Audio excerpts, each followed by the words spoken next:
Hello hi friends, ಎಲ್ಲರಿಗೂ ನಮಸ್ಕಾರ. ನಾನು ನಿಮ್ಮ ಆರ್ ಜೆ ವೆಂಕಟೇಶ್ ಮಾತಾಡ್ತಾ ಇದ್ದೀನಿ. ವೆಂಕೀಸ್ ವಿಲೇಜ್ ಲೈಫ್ ಯೂಟ್ಯೂಬ್ ಚಾನಲ್ಗೆ ಸ್ವಾಗತ. ಓಕೆ ಫ್ರೆಂಡ್ಸ್, ತುಂಬ ದಿನ ಆಗಿತ್ತು ಅಂದರೆ ನೇಚರ್ ಒಂದು ವ್ಲಾಗ್ ಮಾಡಿ. ಅದಕ್ಕೋಸ್ಕರ ಇವತ್ತು ನಮ್ಮ ಪರಿಸರ ಹೇಗಿರುತ್ತೆ, ಬೆಳಗ್ಗೆ ಎದ್ದು ನಾವು ಓಡಾಡೋ ಒಂದು ರಸ್ತೆ ಎಲ್ಲ ಹೇಗಿರುತ್ತೆ ಅಂತ ಒಂದು ವ್ಲಾಗ್ ಮಾಡೋಣ ಅನಿಸ್ತು. ಅದಕ್ಕೋಸ್ಕರ ವ್ಲಾಗ್ ಮಾಡ್ತಾಯಿದ್ದೀನಿ. ಬನ್ನಿ ಇವತ್ತು ವೀಡಿಯೋನ ಶುರು ಮಾಡೋಣ. ಅದಕ್ಕಿಂತ ಮುಂಚೆ ಫಸ್ಟ್ ನಮ್ಮ ಯೂಟ್ಯೂಬ್ ಚಾನಲ್ ನೋಡ್ತಾ ಇದ್ದರೆ ದಯವಿಟ್ಟು ಒಂದು ಸಬ್ಸ್ಕ್ರೈಬ್ ಮಾಡಿ. ನೀವೊಂದು ಸಬ್ಸ್ಕ್ರೈಬ್ ಮಾಡೋದ್ರಿಂದ ಈ ರೀತಿಯಾಗಿ ನಾವು ಮಾಡೋ ಪ್ರತಿಯೊಂದು ವೀಡಿಯೋ ಕೂಡ ಫಸ್ಟ್ ನನಗೆ ನೀವು ನೋಟ್ಸ್ ಬರುತ್ತೆ, ನೀವು ಮೊದಲಾಗಿ ನೋಡ್ಬೋದು. ಓಕೆ ಫ್ರೆಂಡ್ಸ್, ಬನ್ನಿ ಇವಾಗ ವೀಡಿಯೋ ಸ್ಟಾರ್ಟ್ ಮಾಡೋಣ. ಮ್ಯೂಸಿಕ್ ಹಾಕೋದೇನು ಬೇಡ, ಯಾಕಂತ ಹೇಳಿದ್ರೆ ಒಳ್ಳೆ ಬ್ಯಾಕ್ಗ್ರೌಂಡ್ ಮ್ಯೂಸಿಕ್ ಅಂತೂ ತುಂಬ ಚೆನ್ನಾಗಿ ಬರ್ತಾ ಇದೆ. ಯಾಕಂತ ಹೇಳಿದ್ರೆ ಪಕ್ಷಿಗಳ ಒಂದು ಚಿಲಿಪಿಲಿ ಅದೇ ಒಂದು ಒಳ್ಳೆ ಬ್ಯಾಕ್ಗ್ರೌಂಡ್ ಮ್ಯೂಸಿಕ್ ಆಗಿರುತ್ತೆ. ಬನ್ನಿ ಇವತ್ತು ವೀಡಿಯೋನ ಶುರು ಮಾಡೋಣ. ಮಳೆ ಬಿದ್ದಿರೋದಂಗೆ ಇರಲಿ ಫ್ರೆಂಡ್ಸ್, ಏನಂದರೆ ಎಲ್ಲಿ ನೋಡಿದ್ರು ಕೊಕ್ಕರಿಗಳು ಜಾಸ್ತಿ ಕಂಡು ಬರ್ತಾಯಿದೆ. ಯಾಕಂದರೆ ಮಳೆ ಬಿದ್ದೈತಲ್ಲ, ಹುಳಗಳು ಮತ್ತೊಂದು ಬೆಜ್ಜಾನ್ ಸಿಗುತ್ತೆ ಅಂತ. ಅದಕ್ಕೋಸ್ಕರ ಕೊಕ್ಕರಿಗಳು ಮತ್ತು ಗರುವಂಕಿಗಳು ಎಲ್ಲಿ ನೋಡಿದ್ರು ತುಂಬ ಕಾಣಿಸ್ತಾ ಇದೆ ಹೊಲಗಳಲ್ಲಿ.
ಹುಣಸೆ ಮರ ಆಲ್ರೆಡಿ ಎಲ್ಲ ಚಿಗುರ್ಬಿಟ್ಟಿದೆ. ಮರಗಳು ನೋಡ್ತಾ ಇರ್ಬೋದು, ಅಂದರೆ ಹುಣಸೆ ಮರಗಳೆಲ್ಲ ಚಿಗುರ್ಕೊಂಡ್ಬಿಟ್ಟಿದೆ.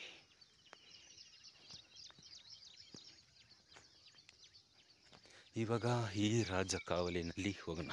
ಅಂದರೆ ಇದನ್ನು ಓಣಿ ಅಂತ ಕರಿತೀವಿ. ಅಂದರೆ ಕಲ್ಲಿನ ಒಂದು ಕಟ್ಟಡ ಕಟ್ಟಿರೋದೆ ಎಷ್ಟು ಚೆನ್ನಾಗಿ ಕಾಣಿಸ್ತದೆ ನೋಡೋಕೆ ಮಾತ್ರ ಅಲ್ವಾ. ಇದು ಕಟ್ಟಿರೋದು ಒಳ್ಳೆಯದೇ. ಯಾವುದೇ ಕಾರಣಕ್ಕೂ ಎಷ್ಟೇ ಮಳೆ ಬಂದ್ರೂ ಮೇಲೆ ಇರೋ ಮಣ್ಣು ಕೊಚ್ಕೊಂಡು ಈ ಹಳ್ಳ ಬಂದು ತುಂಬ್ಕೊಳಲ್ಲ. ಅದಕ್ಕೋಸ್ಕರ ಹೀಗೇ ಇರುತ್ತೆ. ಮೊದಲು ಬಂದು ಚಿಕ್ಕದಾಗಿತ್ತು, ಬೇಲಿ ಹಾಳು ಮುಳು ಎಲ್ಲ ಬೆಳ್ಕೊಬಿಟ್ಟಿತ್ತು. ಅದಾದಮೇಲೆ JCB ಎತ್ಕೊಬಂದು ಎಲ್ಲ ಕ್ಲೀನ್ ಮಾಡಿ ಎಲ್ಲ ಸ್ವಚ್ಛ ಮಾಡಾಕಿದ್ದಾರೆ.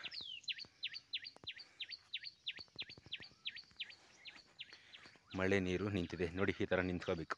ಯಾಕಂದರೆ ಪಕ್ಷಿಗಳು ಪ್ರಾಣಿಗಳಿಗೆಲ್ಲ ಆರಾಮಾಗಿ ಕುಡ್ಕೊಂಡು ಹೋಗುತ್ತೆ.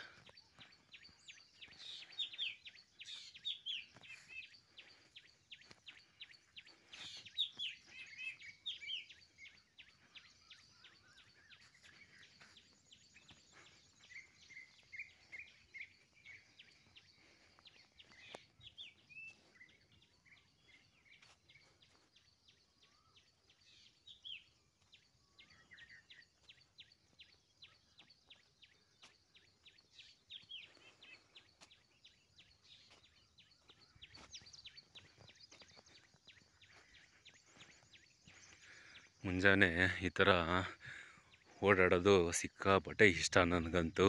ನಿಮಗೂ ಇಷ್ಟ ಅಂತ, ಯಾರ್ಯಾರಿಗೆ ಇಷ್ಟ ಈ ಥರ ಒಂದು ಮುಂಜಾನೆ ಈ ಥರ ಪ್ರಕೃತಿಯಲ್ಲಿ ಓಡಾಡೋದು ಸೈಲೆಂಟಾಗಿ. ನೋಡಿ, ಯಾರೂ ಇಲ್ಲ, ಈ ಕಡೆನೂ ಯಾರೂ ಇಲ್ಲ ಮತ್ತು ಈ ಕಡೆನೂ ಯಾರೂ ಇಲ್ಲ. ನಾನೊಬ್ಬನೇ ಆರಾಮಾಗಿ ಫ್ರೀಯಾಗಿ ಈ ಒಂದು ಅಕ್ಕಿ ಚಿಲಿಪಿಲಿಗಳ ಒಂದು ಮ್ಯೂಸಿಕಲ್ಲೇ ಆರಾಮಾಗಿ ಓಡಾಡ್ತಾ ಇದ್ದೀನಿ.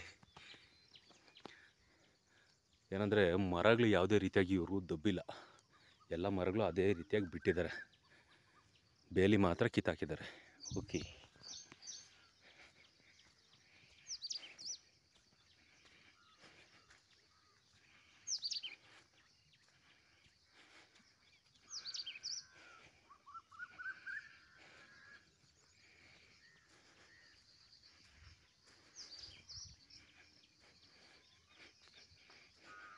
ಒಂದೊಂದು ಟೈಮು ಈ ಥರ ಹೋಗೋವಾಗ ಮೊಲಗಳು ಮತ್ತು ನವಿಲುಗಳು ತುಂಬಾ ಪಾಸ್ ಆಗುತ್ತೆ.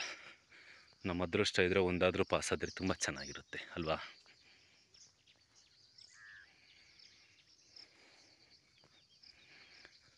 ಮೊಲ ಬಂದು ನೋಡಿ, ಆ ಕಡೆಯಿಂದ ಈ ಕಡೆ ಒಂದು ತೋಟಗಳಿಗೆ ಹೋಗ್ಬೇಕಂದ್ರೆ ಇದೇ ಹಳ್ಳನ ಪಾಸ್ ಮಾಡಿ, ಓಣಿನ ಪಾಸ್ ಮಾಡಿ ಹೋಗಬೇಕಾಗುತ್ತೆ.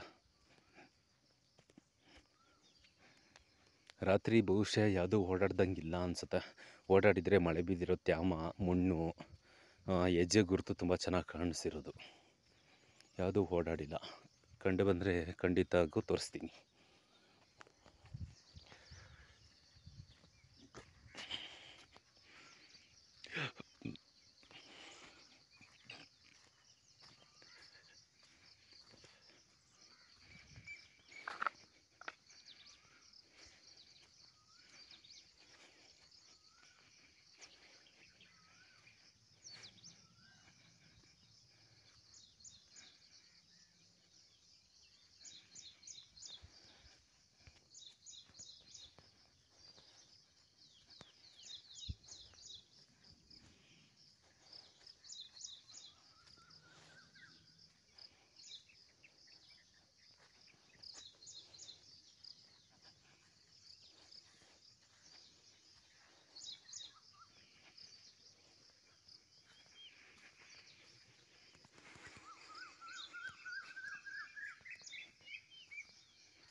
ಓಕೆ ಫ್ರೆಂಡ್ಸ್, ನೋಡಿದ್ರಲ್ಲ. ಅಂದರೆ ನಾವು ಮುಂಜಾನೆ ಈ ಥರ ಓಡಾಡೋದಕ್ಕೆ ನಾನಂತೂ ಸಿಕ್ಕಾಪಟ್ಟೆ ಇಷ್ಟಪಡ್ತೀನಿ. ಈ ಥರ ಒಂದು ನೀರಲ್ಲಿ ಕಾಲಾಡಿಸ್ಕೊಂಡು ಹೋಗೋ ಒಂದು ಮಜಾನೇ ಬೇರೆ. ಈ ಥರ ಒಂದು ನೀರಲ್ಲಿ ಕಾಲಾಡಿಸ್ಕೊಂಡು ಹೋಗೋ ಒಂದು ಮಜಾನೇ ಬೇರೆ ಇರುತ್ತೆ. ಓಕೆ ಫ್ರೆಂಡ್ಸ್, ನೋಡಿದ್ರಲ್ಲ. ಈ ವಿಡಿಯೋ ನಿಮ್ಗೆ ಇಷ್ಟ ಆಗಿರುತ್ತೆ, ಬಿಟ್ಟೊಂದು ಲೈಕ್ ಮಾಡಿ, ಶೇರ್ ಮಾಡಿ, ಹಾಗೆ ಸಬ್ಸ್ಕ್ರೈಬ್ ಹತ್ರ ನೋಡಿ. ನೀವೊಂದು ಸಬ್ಸ್ಕ್ರೈಬ್ ಮಾಡೋದ್ರಿಂದ ಈ ರೀತಿಯಾಗಿ ನಾವು ಮಾಡೋ ಪ್ರತಿಯೊಂದು ವಿಡಿಯೋ ಕೂಡ ಫಸ್ಟ್ ನನಗೆ ನೋಟ್ಸ್ ಬರುತ್ತೆ, ನೀವು ಮೊದಲಾಗಿ ನೋಡ್ಬೋದು. ಓಕೆ ಫ್ರೆಂಡ್ಸ್, ಈಗ ಹೇಳ್ತಾ ವಿಡಿಯೋ ಮುಗಿಸ್ತಾ ಇದ್ದೀನಿ. ಈ ನಾಳೆ ಸೌಟ್ ಎತ್ಕೊಂಡು ಆದಷ್ಟು ಬೇಗ ನಿಂದ ಬರ್ತೀನಿ. ಅಲ್ಲಿವರೆಗೂ ಕಾಯ್ದಾರಿ. Take care. Bye friends.